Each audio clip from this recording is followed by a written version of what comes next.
we have, a real healthy resident eagle population. These are bald eagles. Yeah. And so, typically up there it'd be like, a pair every couple miles down the shoreline. I remember when we went fishing, we would pull up a flounder sometimes and eyeballs would pop out, and then you would just hold it and whistle. And then next thing you know, there's bald eagles coming down for like the perfect picture. Right. Scooping it out of the water. That was epic. It's pretty common up there. Welcome, Robertson Stash. People stay at the lodge and go out for like a week, and you take them different locations. Well, let me rewind for a minute. I'll tell you, specifically, we have this very, unique natural phenomenon that happens right at Stuart Island. And what's that? And this is it's a migration of hake fish that come through the zone. And because we have these massive tidal currents, a lot of the juvenile hake fish get, they succumb to the tide. They get pushed up to the surface in such a quick fashion that eagle food. Their swim bladders inflate, and inflate, and they can't. They're super buoyant. They can't go back down, and ultimately they die. And this happens on a daily basis between May and July, or sometimes April, through July. Mm-hmm. And we have, a real healthy resident eagle population. These are bald eagles. Yeah. And so, typically up there it'd be like, a pair every couple miles down the shoreline. I remember when we went fishing, we would pull up a flounder sometimes, and eyeballs would pop out, and then you would just hold it and whistle, and then next thing you know, there's bald eagles coming down for like the perfect picture. Right. Scooping it out of the water. That was epic. It's pretty common up there, and but what we kind of, I guess the highlight or the seasonal difference is between April and July, when you have this hake migration going through, we have like 300 or 400 transient eagles that come in from afar, and we don't know where they come from. They all notify each other, and somehow they know it's the hot spot. There is some kind of eagle messaging system, and they know this, and I think it's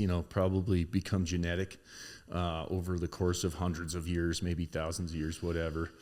And we want to do some more kind of studies on this stuff because it truly is a unique experience. I mean, it's a unique thing. So we're kind of on the inside passage, the east coast of Vancouver. All kinds of animals in that zone, marine-based and land-based animals. And so we kind of, my main focus for these tours are the eagles, of course. Okay. But then, the fallback is kind of like, hey, you want to go see a black bear, grizzly bear, sea lion, Pacific white-sided dolphin, orca, humpback killer whales, right? Killer whales, And then all the guides, they kind of go on the radio and say when they see one, right? And then you kind of know where they are. So I feel like that, there's room for the fishery, and there's room for the forestry, and there's room for the ecotourism, and it's all about trying to make it all kind of mesh. But So are you guys doing any fishing guides still up there, or is it mainly photography now? Yeah, well, it's a good question. So we started, this is my dad and I started 28 years ago. Wow. And he bought this property and started as a pretty small footprint. I think it was 1 acre, 1.5 acres when we bought it. Now we've bought some surrounding, property, and our neighbors, we bought them out. And so we're about 10 acres now. Okay. So a nice footprint. But basically back then, this is a long time ago, and it went, kind of even historically speaking, further back than there.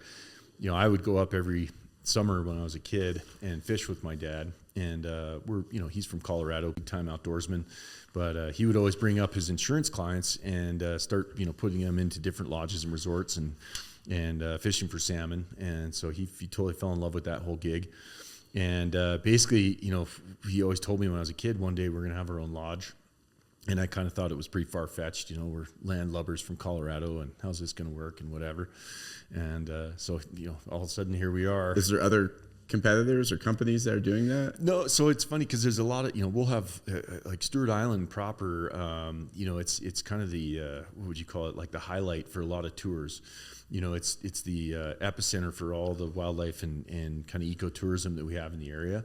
So we'll have a lot of Zodiacs and kind of ecotourism boats come through, but they're just out there looking and touring at the wildlife. They're not actually doing photography. Oh, okay. It's pretty cool. So I guess what happened is, during COVID, I kind of got serious about it. I got a couple of photographers on board. They came up to see the scene. So do they come on the tours with you and kind of give their tips too, so you learn a little bit about photography? Yeah, and I think when I kind of had to, kind of wrangle them up for the, the first time, it was kind of like more of a, hey, I invite you in, wine and dine, and how's this going to work?